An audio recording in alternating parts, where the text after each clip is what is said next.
Japan के coast से 4 kilometre दूर बेपनाह बड़ा एक जायंट एयरपोर्ट समंदर में तैर रहा है। इतना बड़ा कि इसको स्पेस में मौजूद इंटरनेशनल स्पेस स्टेशन से भी देखा जा सकता है। ये ना सिर्फ समंदर में बनाया गया दुनिया का पहला एयरपोर्ट है, बल्कि इसको जमीन से कनेक्ट करने वाला ब्रिज अपनी नौयत का सबसे लंबा पुल भी है। एयरपोर्ट का state of the art design जिस जगह पे बना है, ये उस वक्त इंसान का बनाया हुआ सबसे बड़ा आइलैंड भी था, जिसको खास इसी एयरपोर्ट के लिए बनाया गया था। 20 अरब डॉलर यानी करीब 1650 अरब रुपयों की लागत से तैयार किया गया है। तो ये पूरा प्रोजेक्ट एक इंजीनियरिंग मास्टरपीस। लेकिन कंस्ट्रक्शन के वक्त इसमें ऐसी क्या कमी छोड़ी गई थी कि ये दिन ब दिन समंदर में धंस कर डूबता जा रहा है। जापान ने जमीन को छोड़कर समंदर में एयरपोर्ट बनाने का ये खतरा क्यों मोल लिया, और अब इसको डूबने से रोकने के लिए इंजीनियर्स क्या प्लान कर रहे हैं। ज़ेम टीवी की वीडियोस में एक बार फिर से खुशामदीद। नाजरीन, जब बात हो रही हो फ्यूचर टेक्नोलॉजी और हैरान करने वाले स्ट्रक्चर्स की, तो जापान का नाम ना लिया जाए ऐसा भला कैसे मुमकिन है। दुनिया की पहली high speed train Tokaido Shinkansen Japan ने वर्ल्ड वॉर 2 के दौरान न्यूक्लियर अटैक्स में पूरी तरह तबाह होने के सिर्फ 18 सालों के बाद लॉन्च करके पूरी दुनिया के छक्के छुड़ा दिए थे। बाकी दुनिया सिर्फ गाड़ियों के शॉक एब्जॉर्बर के बारे में बात करती है, लेकिन जापान वो वाहिद मुल्क है जहां अर्थक्वेक से बचने के लिए स्काई स्क्रैपर्स के नीचे भी शॉक एब्जॉर्बर्स लगाना लाजमी होता है। पर ऐसा भी नहीं है कि जापान का हर तीर हमेशा सही निशाने पे लगा हो। इंजीनियरिंग प्रोजेक्ट्स फेल भी होते हैं और इनमें गलतियां भी होती हैं। और ऐसी ही कुछ गलतियां जापान के कांसाई इंटरनेशनल एयरपोर्ट को बनाते वक्त हुई थी। जापान के कांसाई रीजन में बना ये एयरपोर्ट वैसे तो ओसाका सिटी, कोबे और क्योटो से बहुत करीब है, जहां ऑलरेडी 3 एयरपोर्ट्स सिर्फ 50 किलोमीटर के रेडियस के अंदर अंदर मौजूद हैं। लेकिन जापान की बढ़ती हुई पॉपुलेशन और इकोनॉमिक डिमांड्स को देखते हुए यहाँ एक और एयरपोर्ट की जरूरत थी। अब मसला ये था कि जो एयरपोर्ट्स ऑलरेडी यहाँ मौजूद थे, उनके चारों तरफ आबादी ही आबादी है। उन एयरपोर्ट्स को एक्सपेंड करना पॉसिबल नहीं था। और दूसरी तरफ कांसाई रीजन में जो जमीन खाली पड़ी थी, वो फार्मर्स के इस्तेमाल में थी, जिन्होंने एयरपोर्ट के लिए देने से इनकार कर दिया। जापान के पास अपनी एक्सपोर्ट्स बढ़ाने और इंटरनेशनल टूरिस्ट को अच्छी तरह फैसिलिटेट करने का सिर्फ यही एक ऑप्शन बचा था कि कैसे भी करके ओसाका बे के ऊपर एयरपोर्ट बनाया जाए। ओसाका बे का ये हिस्सा करीब 60 फीट गहरा है और यहाँ एयरपोर्ट बनाने का मतलब है कि पहले यहाँ आइलैंड बनाया जाएगा। कांसाई इंटरनेशनल एयरपोर्ट की कंस्ट्रक्शन 1987 में स्टार्ट की गई थी। उस वक्त प्रोजेक्ट के लिए सिर्फ 8 बिलियन डॉलर्स के खर्चे का एस्टीमेट किया गया था, लेकिन प्रोजेक्ट की कॉम्प्लिकेशंस की वजह से ये रकम 8 बिलियन से 20 बिलियन डॉलर तक जा पहुंची। अगर इसको जमीन पे बनाया जाता तो ये कॉस्ट इससे भी डबल हो जाती, क्योंकि फार्मर्स से जमीन लेने के लिए उनको भारी कॉम्पनसेशन भी देना पड़ती। इंजीनियर्स ने कांसाई एयरपोर्ट के लिए 2 आइलैंड्स डिजाइन किए, एक 4 किलोमीटर तो दूसरा 5 किलोमीटर लंबा। ये दोनों आइलैंड्स एक मैसिव सी वॉल के दम पर खड़े होंगे। यहाँ समंदर करीब 60 फीट गहरा है, जिसको भरने के लिए पहाड़ों से 750 मिलियन क्यूबिक फीट मिट्टी खोद कर लाई गई। जापान ने इससे पहले भी कई आइलैंड्स बनाए थे, लेकिन इस केस में कोस्ट से 4 किलोमीटर दूर समंदर के बॉटम पे मौजूद कीचड़ काफी अलग थी, जिस पर एक सुपर स्ट्रक्चर बनाना खतरे से खाली नहीं था। इंजीनियर्स ने समंदर के बॉटम पे मौजूद इस कीचड़ के सैंपल लिए। टेस्टिंग और कैलकुलेशन के बाद कुछ एक्सपर्ट्स ने ये अंदाजा लगाया कि यहाँ एयरपोर्ट 19 फीट तक अंदर धंसेगा, जबकि कुछ का कहना था कि ये 25 फीट से भी ज्यादा अंदर धंस सकता है। मजे की बात यह है कि दोनों सूरतों में एयरपोर्ट को अंदर धंसना ही था।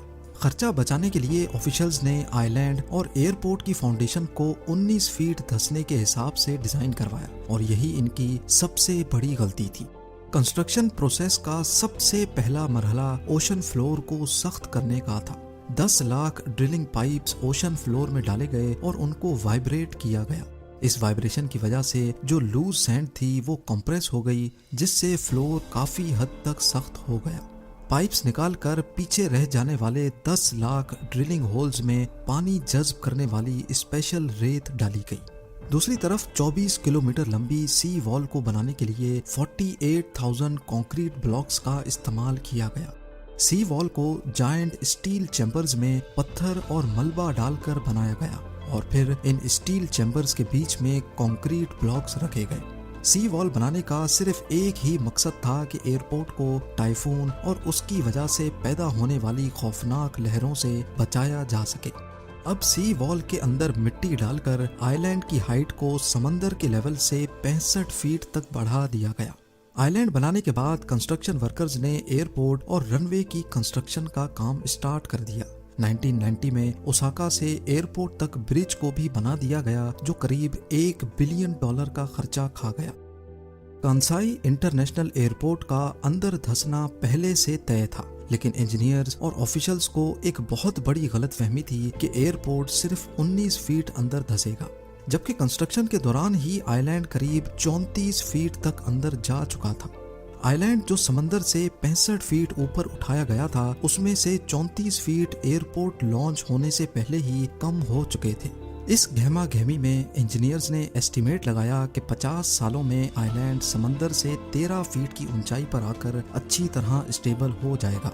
13 फीट की ऊंचाई एयरपोर्ट को सैलाब से बचाने के लिए कम से कम रिक्वायरमेंट है, लेकिन यहाँ पर भी इनका एस्टीमेट गलत साबित हुआ, क्योंकि जो चीज वो 50 सालों के बाद एक्सपेक्ट कर रहे थे वो सिर्फ 10 सालों में ही आ खड़ी हुई। जी हाँ, एयरपोर्ट के दूसरे टर्मिनल की लॉन्च तक आइलैंड 52 फीट धंसकर सिर्फ 13 फीट की ऊंचाई तक पहुंच चुका था और आज वो बहुत ही डेंजरस लेवल पे खड़ा दिन ब दिन मजीद अंदर जाता जा रहा है। अब ये कहा जा रहा है कि 2056 तक कांसाई इंटरनेशनल एयरपोर्ट 13 फीट मजीद धंसकर समंदर के लेवल तक पहुंच जाएगा। इस चीज से बचने के लिए हर आए दिन एयरपोर्ट की सी वॉल को मजीद ऊंचा किया जाता है, जिसमें अभी तक $150 मिलियन खर्च हो चुके हैं। लेकिन कांसाई इंटरनेशनल एयरपोर्ट को बचाने के लिए सिर्फ सी वॉल को ही मजबूत नहीं किया जा रहा। एयरपोर्ट की फाउंडेशन में हाइड्रोलिक जैक्स लगाए गए हैं, जिनको हर दूसरे साल ऊपर किया जाता है। हर 2 सालों के बाद पूरे एयरपोर्ट की फाउंडेशन को करीब 1.5 इंच ऊपर किया जाता है, जिससे डूबने का खतरा कम तो नहीं हो रहा, लेकिन डिले जरूर हो रहा है। आइलैंड और एयरपोर्ट को बचाने के लिए ये जो भी इकदाम किए जा रहे हैं, ये सिर्फ आर्जी इकदाम है। जापान को अच्छी तरह मालूम है कि एयरपोर्ट एक न एक दिन हाथ से निकल जाएगा। हर साल मिलियंस ऑफ डॉलर्स खर्च करके वो एयरपोर्ट को तो बचा ही रहे हैं, लेकिन साथ में वो टाइम भी खरीद रहे हैं ताकि उस वक्त तक शायद वो कांसाई में ही कहीं और एयरपोर्ट बना सके। एक तरफ जहां एयरपोर्ट डूबने का खतरा सर पर मंडरा रहा है, दूसरी तरफ कुदरत भी हर आए साल दस्तक दे रही है। 2018 में ओसाका बे पर टाइफून जेबी ने हमला किया था।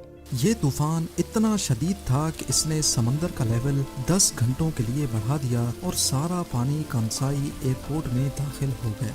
रनवे पानी से भर गए और एयरपोर्ट पर पार्क हुए जहाजों को भी खासा नुकसान उठाना पड़ा। इस वाक़े की वजह से एयरपोर्ट के सारे ऑपरेशंस को मजबूरन हॉल्ट करना पड़ा। कंसाई इंटरनेशनल एयरपोर्ट बेशक ही डूब रहा है, लेकिन जापानीज इसमें अपनी हार नहीं बल्कि अपनी जीत मानते हैं, क्योंकि उन्होंने वो करने की हिम्मत दिखाई है जो आज तक कोई दूसरी नेशन नहीं कर पाई। उम्मीद है ज़ेम टीवी की ये वीडियो भी आप लोग भरपूर लाइक और शेयर करेंगे। आप लोगों के प्यार भरे कमेंट्स का बेहद शुक्रिया। मिलते हैं अगली शानदार वीडियो में।